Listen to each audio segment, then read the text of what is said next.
Hi my friends, good morning to you. We're back at the reading of the Spirit's book and we are at question 114, and the topic of the questions that follow is the progression of spirits. Well, the question 114 is, are spirits good or evil by nature? Or may they seek to improve themselves? The answer is, they may improve themselves. As they do so, they pass from a lower order to a higher one. Now, question 115. Have some spirits been created good and others evil? Question. Answer. God has created all spirits simple and ignorant. In other words, without knowledge. God has given each of them a mission.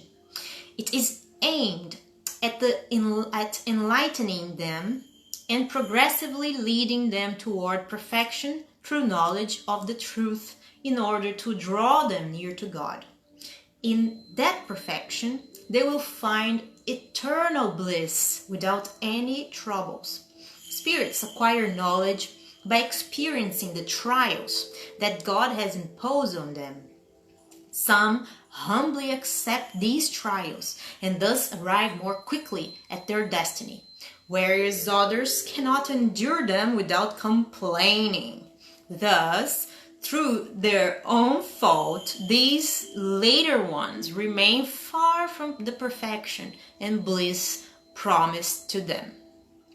And then there is another question that follows this answer.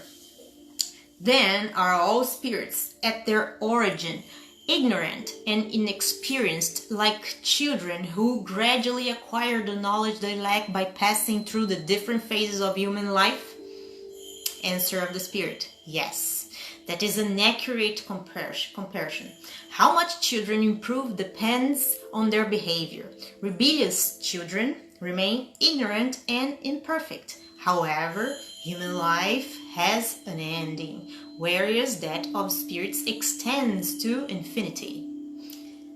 Question 116. Are there spirits who remain forever in the lower orders? Answer of the Spirit, no. All will become perfect. They change, albeit slowly, for as we once said, a just and merciful Father cannot banish his children forever. Do you think that God, who is so great, so good, and so just, could be worse than you yourselves? Question 117. Does it depend on spirits themselves to hasten their advancement toward perfection? Answer of the Spirit. Absolutely. The amount of time it takes them depends on their desire and submission to God's will. Doesn't a well-behaved child learn faster than one who is obstinate? 118. Can spirits regress? Answer. No. As they progress, they gain an understanding of what is holding them back from perfection. Then when a spirit finishes a particular trial, it never forgets the knowledge it acquired. A spirit may remain stationary, but it never regresses.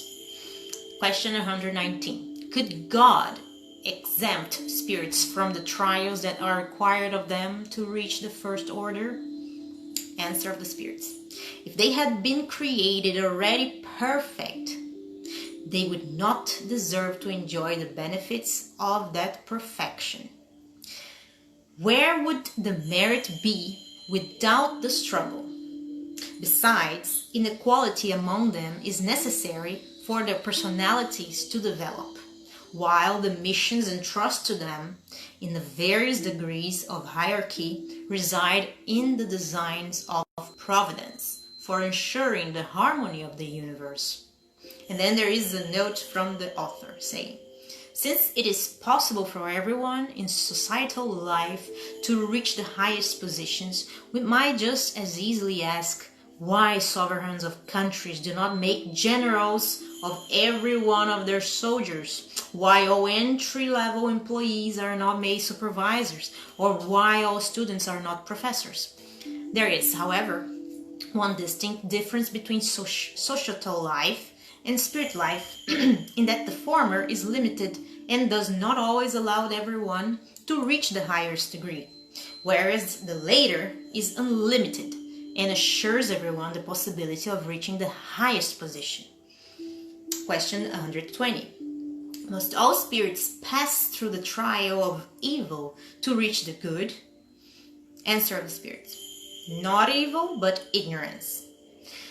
Question 121. Why have some spirits follow the path of the good, but others the path of evil?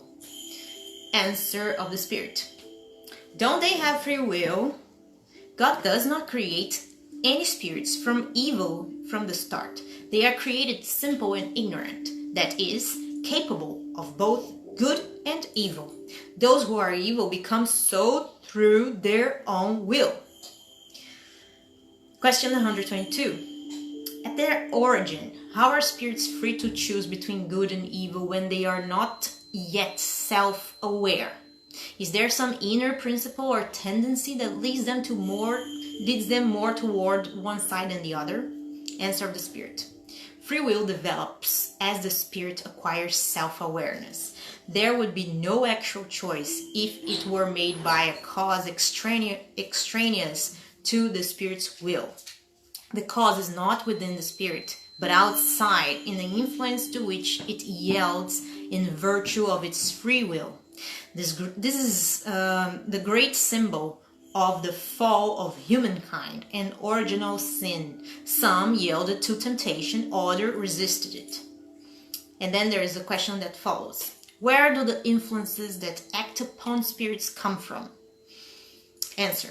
From the imperfect spirits who seek to involve and dominate them, and who delight in make them succumb. This is what is represented in the allegory of Satan. And then comes a question following this one. Does this influence act on a spirit only when it first comes into being? Answer. It follows the spirit over the course of its existence until it has acquired so much self-control that evil spirits do not bother it any longer. Question 123. Why does God allow spirits to follow the path of evil? Answer. How do you dare ask God to give account for the divine acts? Do you think you can delve into God's will? Instead, you should say that God's wisdom is found in the freedom of choice that has been granted to each spirit, so that each one may have the merit of its own deeds. Question 124. There are spirits who follow the path of the absolute good from the beginning, while others follow the path of absolute evil. Aren't there gradations between these two extremes? Answers. Yes, certainly. There are the paths of the vast majority.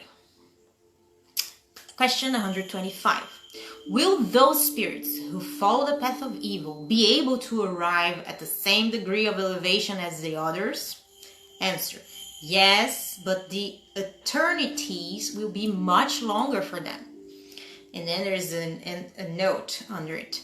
We must understand the expression eternities to mean the way in which imperfect spirits regard the perpetuity of their sufferings, whose end they are not allowed to foresee. This belief is renewed every time they succumb to a trial.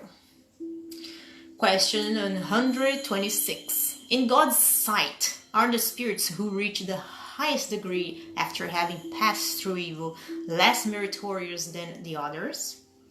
Answer. God looks upon those who have gone astray with the same regard and loves all of them in the same way. They are called evil because they have succumbed. Before that, they were nothing more than simple spirits. Question 129. Are all spirits created equal with regards to their intellectual faculties? Answers. Answer. They are all created equal, but since they do not know where they come from, they must develop their free will.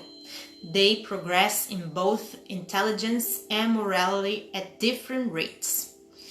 Then comes a note under this answer from Kardec.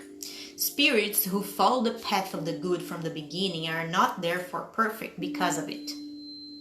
Although they have no evil tendencies, they must still acquire the necessary experience and knowledge needed for perfection.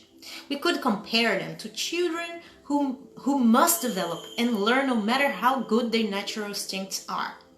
They do not suddenly go from infancy to adulthood without a transition. Just as there are individuals who are good from childhood and others who are evil, there are spirits who are good or evil from the start, but with the crucial difference that a child possesses its instincts already formed, whereas a spirit is neither evil nor good at its formation. Rather, it has both tendencies, taking one direction or the other in virtue of its own free will.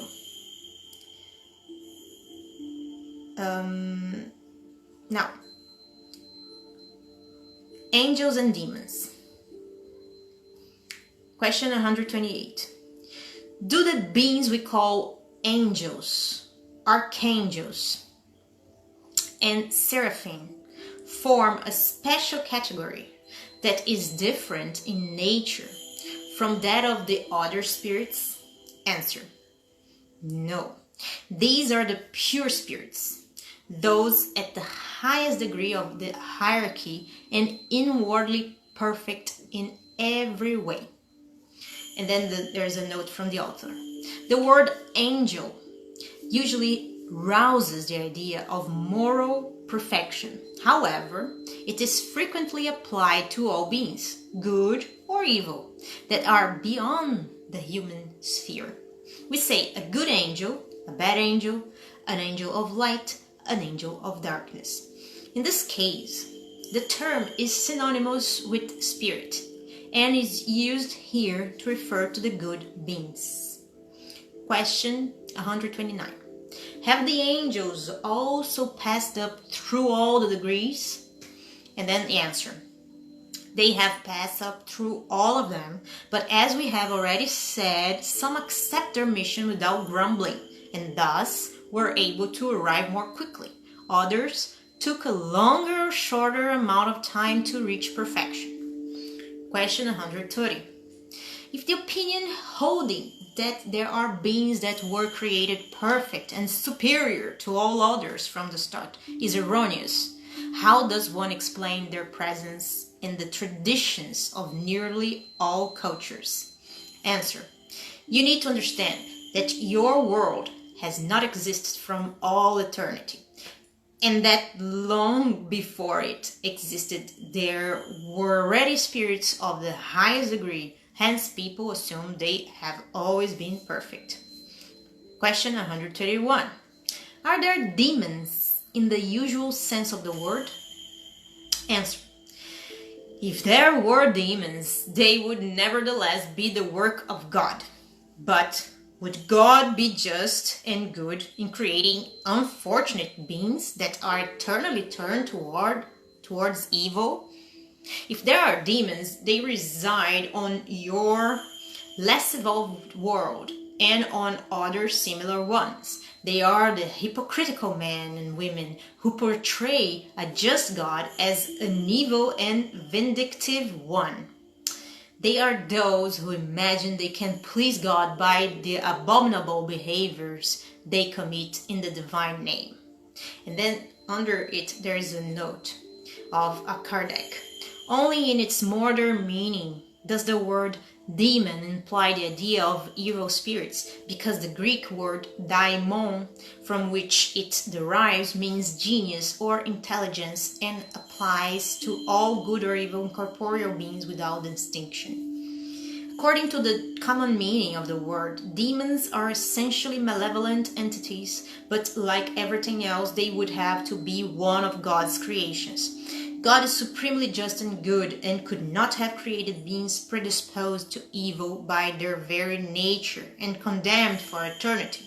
On the other hand, if they were not one of God's works, they would be eternal like God, in which case there would be many sovereign powers. The first condition for every doctrine is that it be logical. Therefore, in its absolute meaning, the doctrine of demons lacks these essential points. In the beliefs of less evolved creatures that do not understand the attributes of God, it is conceivable that alongside their evil deities, they also believe in the existence of demons. Nevertheless, for those who accept the goodness of God as an attribute par excellence, it would negate the divine goodness and be illogical and contradictory to suppose that God would have created beings dedicated to evil and destined to indulge in it forever. And then there's a note from the author saying, in the book Heaven and Hell, Part 1, Chapter 9, Kardec deals at length with the church's traditional view that the demons and Satan were formerly a group of angels of light who subsequently rebelled against God, fell from grace and turned to evil. Here the author is simply concerned with presenting a brief sketch of the spiritist view of what demons are in fact. Now, going back to our reading. Proponents of demons find support in the words of Christ, and we will certainly not contest the authority of his teachings. We would like to see them more in individuals' hearts than on their lips. But can they be certain of the meaning he attributed to the word demon? After all, do we not know that the allegorical form is one of the characteristics of his language? Should everything contained in the Gospels be taken literally? We need no further proof beyond this passage. Immediately after those days of affliction, the sun shall be darkened, the moon shall not give its light, the stars shall fall from heaven, and the powers of the heavens shall be shaken. Verily I say unto you, this generation shall not pass before all these things are fulfilled. Have we not seen the form of the biblical text contradicted by science, where it refers to the creation and movement of the earth? Could it not be the same regarding certain figurative expressions employed by Christ, who had to speak according to the time and region in which he found himself? Christ could not have consciously made an erroneous statement. Therefore, if in his words there are things that seem to contradict reason, it is either because we have not understood them or because we have wrongly interpreted them. Humans have treated demons the same as we have treated angels. Just as they have believed in the existence of beings perfect from all eternity, they have also taken the least evolved spirits as being who will be evil forever. The word demon should therefore be understood as referring to impure spirits who often are no better than the beings normally designated by that name. But with this difference, their state is only temporary. They are the imperfect spirits who protest against their trials, and as a result, they will have to endure them for a long time. Nevertheless, they will finally arrive at perfection after having made the decision to do so. We might accept the term demon with this restriction, because it is generally understood according to its exclusive meaning nowadays. It could lead to error and give credence to the belief in the existence of beings created specially for evil. As for Satan, it is obvious that he is the personification of evil in allegorical form, because it is impossible to believe in a malevolent being who fights on par against the divinity, and whose sole concern is to contravene God's designs.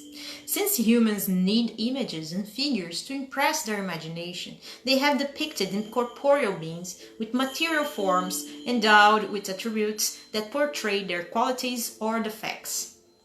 Thus, in wishing to personify time, the ancients pictured it as an old man with a scythe and an hourglass. In this case, it would have been contrary to common sense to portray time as a youth. The same was true of the allegories of fortune, truth, etc. In modern times, humans represent the angels or pure spirit as radiant beings with white wings symbolizing purity, while they portray Satan with horns, claws, and other bestial attributes symbolizing their passions. Common folk who are prone to take things literally see real entities in these symbols, just as they formerly regarded Saturn as their allegory of time. Well, guys, we stay here, and I hope you guys have liked this reading. I wish you a great day. God bless you all. Bye bye.